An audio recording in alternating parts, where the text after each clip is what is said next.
दोस्तों नमस्कार। हम लोग आज साइटोलॉजी पर थोड़ी चर्चा करेंगे। आप सभी लोग इस चर्चा को अच्छे से डिफाइन करते हुए समझते हुए देखेंगे मेरे वीडियो को। दोस्तों देर न करते हुए आगे चलते हैं। दोस्तों, branch of biology which deals study of cell and their functions, physical function as well as cellular activities and division is called cytology। दोस्तों, यह विज्ञान की वह शाखा है जिसके अंतर्गत कोशिका के भौतिक एवं कोशिकीय विभाजन का अध्ययन करते हैं और इसके फंक्शन को देखते हैं, तो यह प्रक्रिया साइटोलॉजी कहलाती है। दोस्तों आगे बढ़ते हैं। Cytology first time discovered by Robert Hooke. इसीलिए हम लोग साइटोलॉजी के पिता जनक रॉबर्ट हुक को मानते हैं। Father of modern cytology, father of modern cytology is P Swanson. कौन है? पी स्वामसन जी हैं। Cytological exception of virus,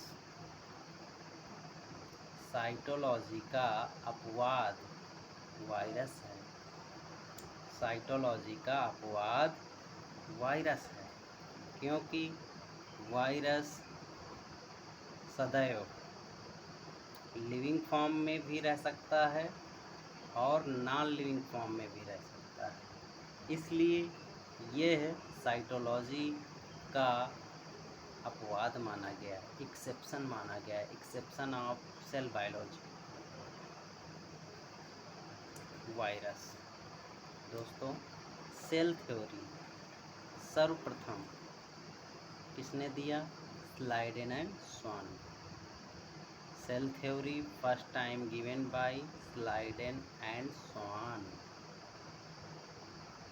cell theory को देने वाले सर्वप्रथम स्लाइडेन और स्वान जी थे।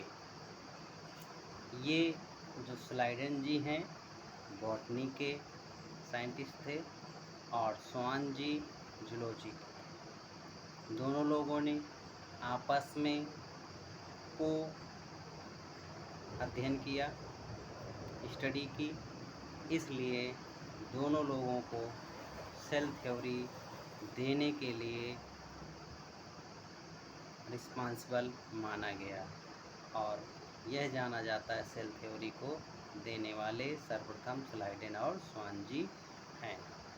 Cell are originate from pre existing of cell, pre existing of cell, इसी को हम लोग कहते omnis cellula e cellula, omnis cellula e सेलुली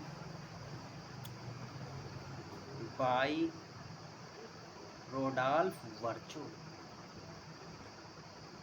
cell are originate from pre existing cell. Cell सर्वप्रथम कहाँ से, कौन सी सेल से सर्वप्रथम ओरिजिनेट हुई?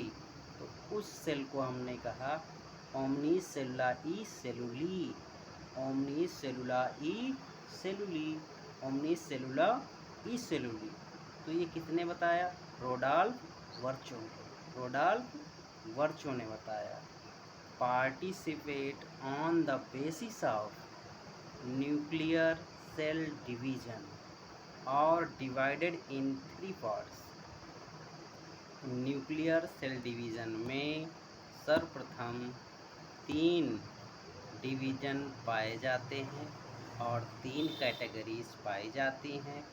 तो इस कैटेगरी को कैसे बताया गया? First is prokaryotic, second is eukaryotic and third is mesokaryotic. But एक सीक्वेंस दूसरा है प्रोकैरियोटिक, मीजोकैरियोटिक और यूकैरियोटिक। तो पहला प्रोकैरियोटिक, दूसरा मीजोकैरियोटिक, तीसरा यूकैरियोटिक। तो ये सेल तीनों हुई और इनके कैरेक्टराइज को परफॉर्म किया गया जो इस प्रकार है। अब हम लोग सबसे पहले आगे बढ़ेंगे और किसके बारे में बताएंगे? तो प्रोकैरियोटिक सेल के बारे में बताया जाएगा। अब आगे बढ़ते हैं दोस्तों, आप लोग ध्यान से हमारी बात को सुनना और देखना। तो पहला है prokaryotic cell. Prokaryotic cell, these cell are highly organized primitive incipient nucleus, less developed nucleus in nature। इसमें क्या हुआ? इस सेल में प्रिमिटिव, सर्वप्रथम प्राचीन काल में इसका न्यूक्लियस क्या हुआ? लेस डेवलप फॉर्म में पाया गया। और यह कैसा हुआ? अविकसित, सुविकसित नहीं, अविकसित फॉर्म में पाया गया। और इसके करेक्टर कैसे हुए? तो character, in this type of character given by following types.